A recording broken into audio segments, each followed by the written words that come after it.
Hi everyone! Welcome back! So, let's go to Camotes Island.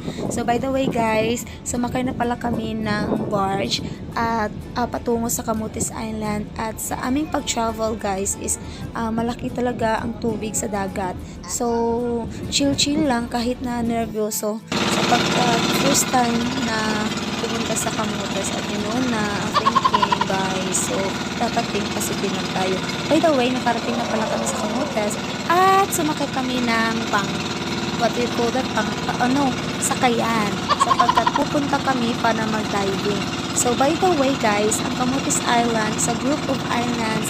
It is in the Camotes Sea, Philippines. The island group is located east of Cebu Island, southwest of Leyte Island, and north of Bohol Island. Sometimes guys known as the Lost Horizon of the South. Within recent years, Camotes has seen increased visitors and tourism and growing community. Apart from natural resources or natural attractions on land, there is also a score of dive sites around the island. Camotes Islands comprises three major islands.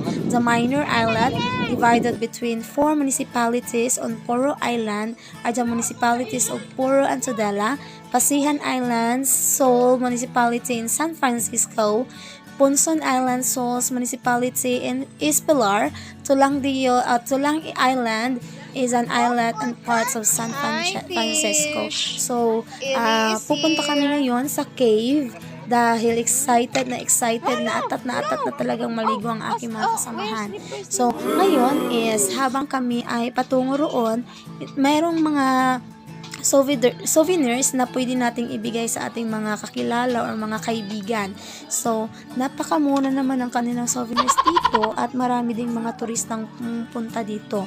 At yun nga, napadpad na kami sa cave at nakasuot na rin ako ng vest kasi alam ko naman na hindi talaga ako marunong lumangoy.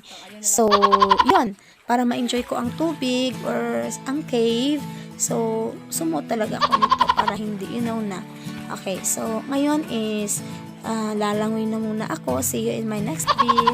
Bye-bye. Just like and share.